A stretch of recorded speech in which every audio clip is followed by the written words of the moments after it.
Keduanya sudah kami konfirmasi dan sudah kami teruskan, hanya saja untuk Pak Ganjar itu berhalangan hadir, nanti akan dijadwalkan ulang dengan penyidik, kami juga sudah koordinasikan dengan penyidik. Yang kedua Pak Aziz Saputra sudah mendapatkan surat tugas dari Universitas Trisakti untuk menghadiri pemeriksaan, namun jadwalnya memang masih akan disesuaikan. Hanya saja untuk yang Profesor Aceng Ruhendi Saifullah, beliau adalah ahli linguistik forensik dari Fakultas Pascasarjana Universitas Pendidikan Indonesia, Bandung. Tadi sudah hadir, sudah juga menyerahkan surat tugas dari kampusnya. Beliau akan memberikan keterangan berkaitan dengan ahli bahasa spesifikasi linguistik forensik terhadap 3 persoalan sekaligus yang memang sudah kami sampaikan pada beliau.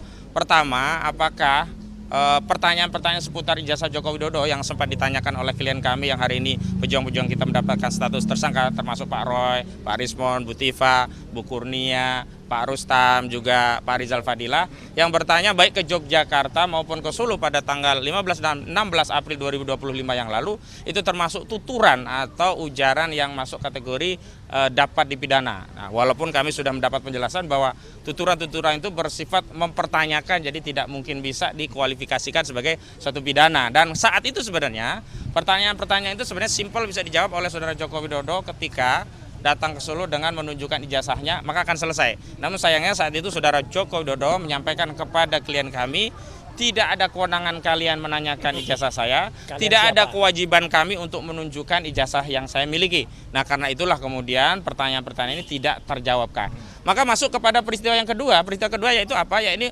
upaya untuk memberikan jawaban atas pertanyaan-pertanyaan seputar ijazah itu yang dilakukan oleh klien kami.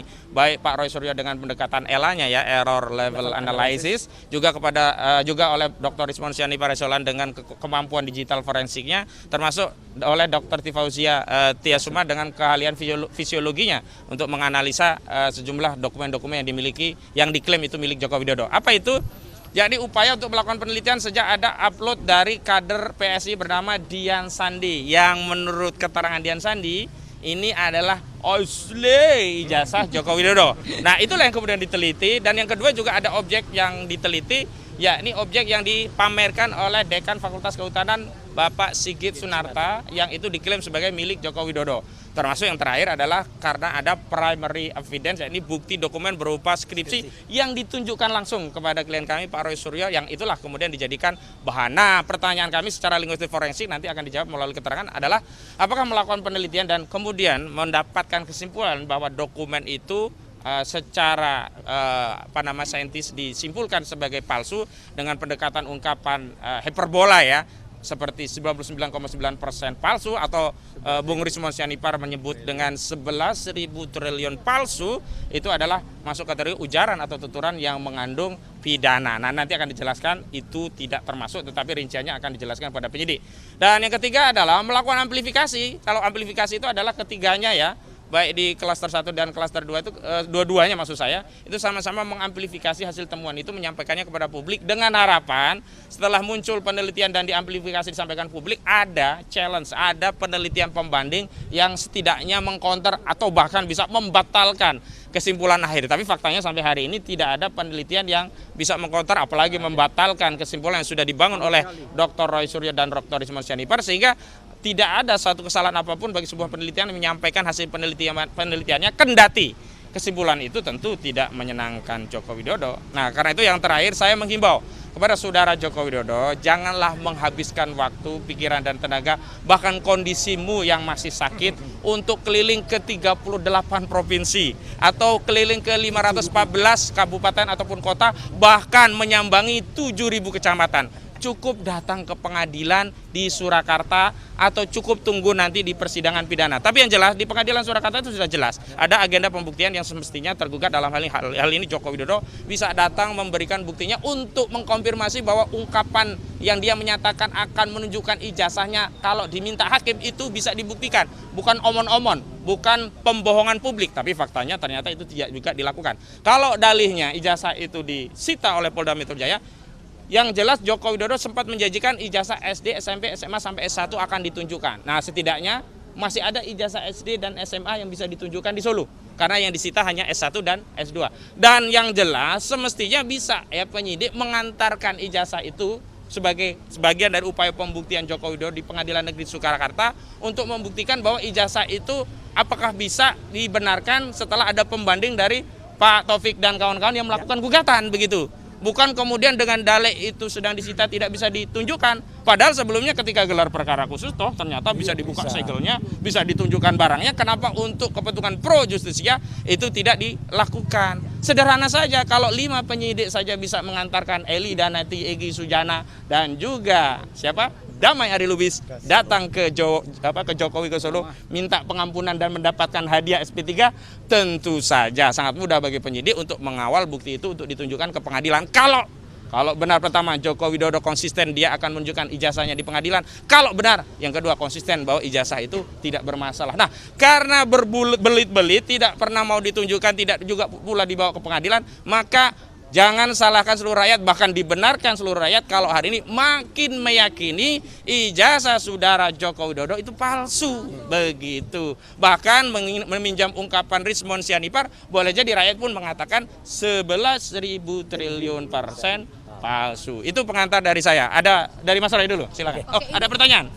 Kan ini udah tambah 1, hingga saat ini sudah berapa jumlah saksi ahli yang diajukan yang telah diperiksa oleh penyidik Polda? Ya, sebelumnya dengan Bang Refli itu ada 1, 2, 3, 4, 5, 6. Jadi 6 ahli dan saksi. Tetapi masih ada ahli dan saksi yang lainnya. Jadi kalau kita menggunakan representativitas kan dari penyidik itu kan mengajukan 22 ahli. Kami berencana 22 juga. Jadi baru sekitar baru sih di bawah 10 lah ya. Ya kita harap rekan-rekan media juga sabar karena dulu kita mereka memeriksa 22 ahli juga kita sabar. Jadi kita pun akan menghadirkan saksi dan ahli yang seimbang yang sesuai dengan KUHP yang baru juga diperkenankan. Begitu. Saya tambahin dikit namanya ya.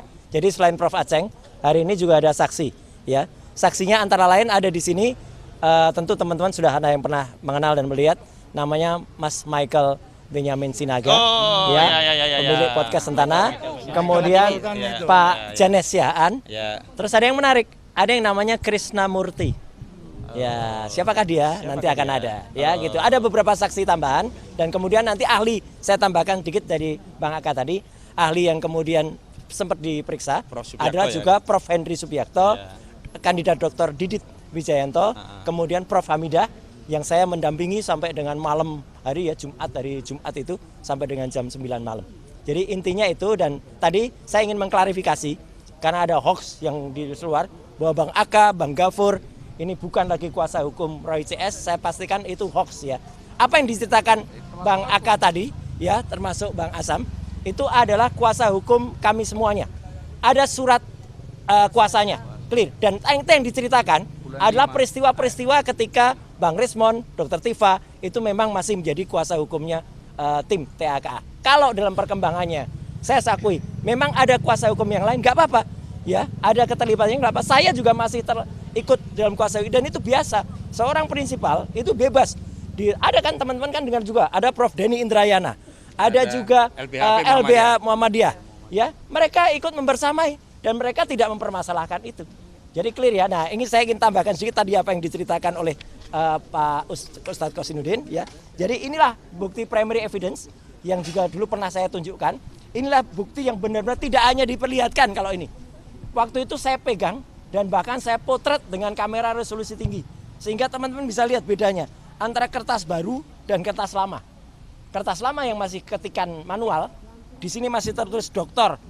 Ahmad Sumitro, dan kertas baru yang tulisannya sudah Profesor Dr. Insinyur Ahmad Sumitro. Logis tidak?